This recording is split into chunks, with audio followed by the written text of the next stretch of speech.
अस्सलाम वालेकुम दोस्तों, 280 दिनों से इजराइल और हमास के बीच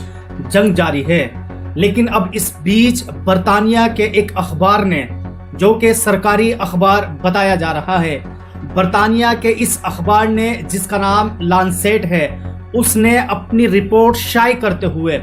और पूरी दुनिया के अंदर बरतानिया के इस अखबार की रिपोर्ट को बहुत ज़्यादा मोतबर माना जाता है। दोस्तों, बरतानिया के इस सरकारी अखबार ने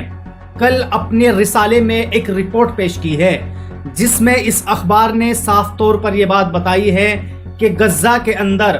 अब तक मासूम बच्चे और औरतें और बुजुर्गों का एक बड़ा तबका, जिनकी कुल तादाद 1,86,000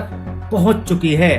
जी हाँ दोस्तों, अब तक इजराइल ने गज़ा के अंदर 1,86,000 फलस्तीनियों का नाहक कत्ल कर चुका है। दोस्तों, इन 1,86,000 मौत के आंकड़ों के बाद एक सबसे बड़ा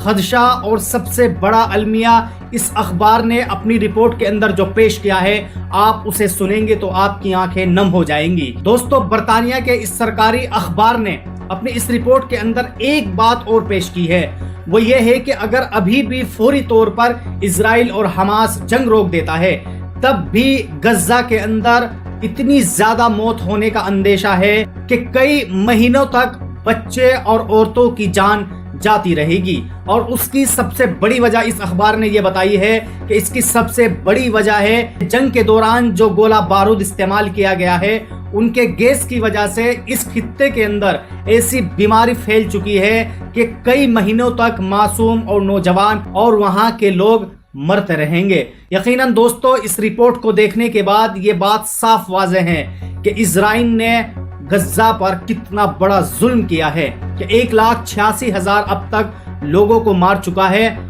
और इसी के साथ साथ अगर जंग बंद भी हो जाती है तो इजराइल ने गज़ा के अंदर वो बीमारी फैला दी है कि कई महीनों तक मौत ही मौत सामने आएगी।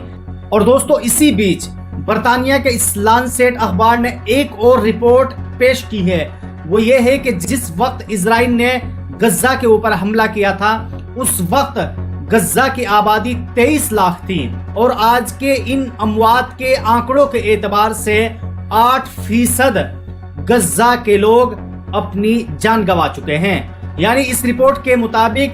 गज़ा की 23 लाख आबादी थी, लेकिन इजराइल के हमलों की वजह से 8% लोग मर चुके हैं। और इसी बीच दोस्तों, भारत की सरजमीन से भी खबर आ रही है। हम सब जानते हैं कि इस वक्त मुहर्रम का महीना चल रहा है। इसी बीच मुहर्रम का एक जुलूस निकल रहा था। वहां पर कुछ मुस्लिम नौजवानों ने मुहर्रम के जुलूस में फलस्तीन का फ्लैग लहराया, तो यूपी सरकार ने उन मुस्लिम नौजवानों के ऊपर धारा 197 के तहत FIR दर्ज की और FIR दर्ज करने के बाद उन नौजवानों को गिरफ्तार करके जेल भेज दिया गया है। लेकिन दोस्तों, इस बीच आप इस वीडियो को भी देखिए। इस वीडियो के अंदर साफ तौर पर नजर आ रहा है कि कुछ लोग हमारे भारत के फ्लैग को लिए हुए हैं, तो वहीं कुछ लोग इजराइल के झंडे को भी लहरा रहे हैं, लेकिन इनके खिलाफ कोई कार्रवाई नहीं की गई। अगर कार्रवाई की जाएगी तो मुसलमानों के लिए और मुसलमान मजलूम के लिए अगर कोई आवाज उठाएगा या उनका कोई फ्लैग लहराएगा तो उनके खिलाफ कार्रवाई भी की जाएगी